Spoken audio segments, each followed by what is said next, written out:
Guys, ഇതാണ് 5 വർഷം മുമ്പ് പുത്തുമലയിൽ ഉരുൾപൊട്ടലുണ്ടായ സ്ഥലം. ഇപ്പോൾ ഇത് പറയാൻ കാരണം എന്താണെന്ന് ചോദിച്ചാൽ, ഈ സ്ഥലത്താണ് മുണ്ടക്കയിൽ ഉരുൾപൊട്ടലുണ്ടായി മരണപ്പെട്ടവരെ സംസ്കരിച്ചിരിക്കുന്നത്.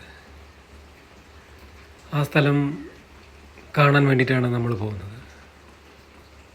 അതാണ് ഇതിൻ്റെ പ്രത്യേകത. ഈ സ്ഥലമൊക്കെ 5 വർഷം മുമ്പ് നല്ല ജനവാസ മേഖലയായിരുന്നു. ഇതൊക്കെ ഉരുൾപൊട്ടലിൽ ഒഴുകിപ്പോയി. 5 കൊല്ലം മുൻപ് പുത്തുമലയിലും കവളപ്പാറയിലും ഉരുൾപൊട്ടൽ ഉണ്ടായത് നിങ്ങളെല്ലാവരും ഓർക്കുന്നുണ്ടാവുമല്ലോ. ആ മലയാണിത്. ഇവിടെ നിറയെ ജനങ്ങളുണ്ടായിരുന്നു. അവർ നല്ല സമാധാനത്തോടെ ജീവിച്ചിരുന്നവരാണ്. അവരുടെ വീടും ജംഗമ വസ്തുക്കളൊക്കെ ഒഴുകിപ്പോയി. അവരുടെ വീടുകളൊക്കെ ഇരുന്ന സ്ഥലമാണ്.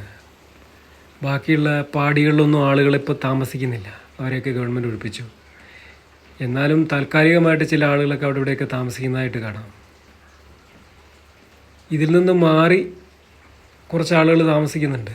അവരോടൊന്നും ചോദിക്കാൻ കഴിഞ്ഞില്ല, നിങ്ങൾ എന്തുകൊണ്ട് മാറി താമസിക്കുന്നില്ല എന്ന്. ഈ പ്രദേശത്തൊക്കെ ധാരാളം വീടുകളുണ്ടായിരുന്നു. നല്ല മനോഹരമായ ഒരു ഏരിയയാണ്. പക്ഷേ ഉരുൾ വന്ന് എല്ലായിടത്തും പോയി. അത് ആ എസ്റ്റേറ്റിൻ്റെ ഭാഗങ്ങളാണ്. ഹാരിസൺ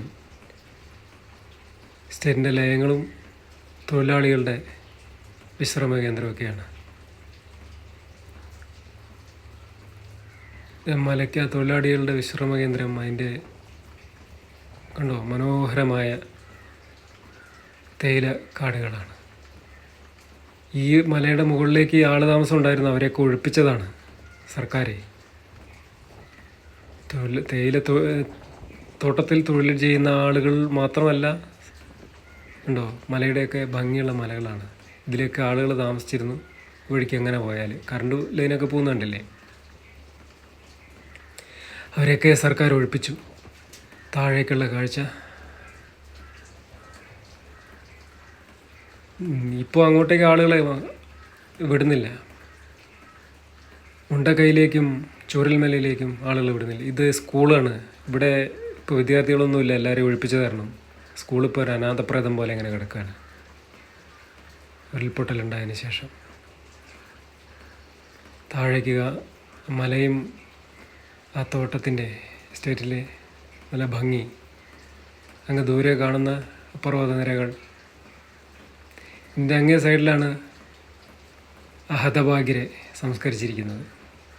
ആർക്കും വേണ്ടാത്തവർ, മതങ്ങൾക്ക് വേണ്ടാത്തവർ. തിരിച്ചറിഞ്ഞവരെ മതങ്ങൾ പങ്കിട്ടെടുത്തു.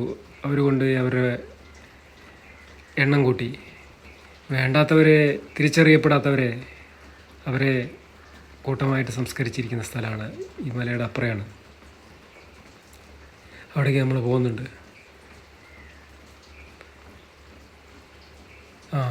ഇത് താഴെയായിട്ട് നമ്മൾ ഇറങ്ങിയ മല മൂക്ക് എഴുതിയിട്ട് നമ്മൾ താഴെ ഇറങ്ങിയിരിക്കുകയാണ്. മുകളിലേക്ക് നമ്മൾ പോകുമ്പോൾ കുറച്ച് നടന്നു പോകുമ്പോഴാണ് അവരെ സംസ്കരിച്ചിരിക്കുന്നത്.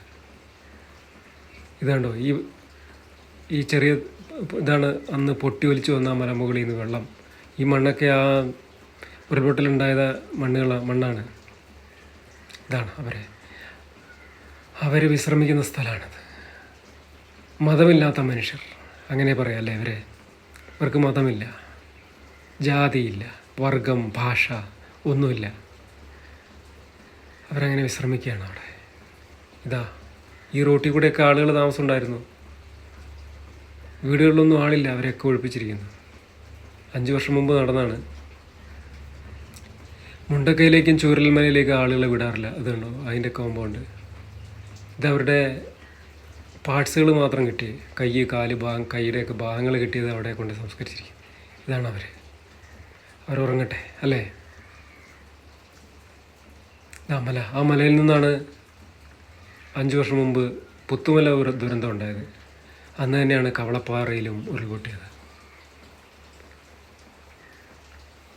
ഇതിലൂടെ ഒക്കെ നിറയെ ആളുകൾ താമസിച്ചിരുന്ന ഏരിയയാണ്. അന്ന് ഒരുപാട് ആളുകൾ മരിച്ചു. ഇവിടെ തന്നെ 17 പേരെ മറ്റും മരിച്ചു.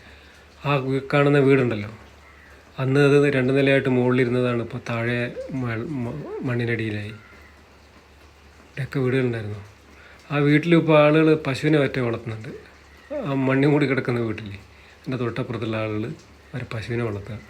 അവരൊന്നും അവിടെ മാറി താമസിക്കാത്ത എന്താണെന്ന് അവരോട് ചോദിക്കാൻ കഴിഞ്ഞില്ല. ഉണ്ടോ, ഇവിടെയൊക്കെ ആളുകൾ താമസിച്ചിരുന്നു. നല്ല ഭംഗിയുള്ള സ്ഥലങ്ങളുമാണ്. ഉണ്ടോ, ദൂരെ ആ മല ഉണ്ടോ, അവിടെ നിന്ന് കാഴ്ചകളൊക്കെ ഭംഗിയുണ്ട്, പ്രകൃതി ഭംഗിയൊക്കെ നല്ലോണം ഉണ്ട്. ഇപ്പോൾ ടവറുകളൊന്നും ഇല്ലാത്തതുകൊണ്ട് മൊബൈലിനൊന്നും റേഞ്ചൊക്കെ കുറവാണ്. ഇത് അവിടെ നമ്മളിങ്ങ് പോകുന്നു. നമ്മുടെ വീഡിയോ ഇഷ്ടപ്പെട്ടാൽ സബ്സ്ക്രൈബ് ചെയ്യാനും ലൈക്ക് ചെയ്യാനും ഷെയർ ചെയ്യാനും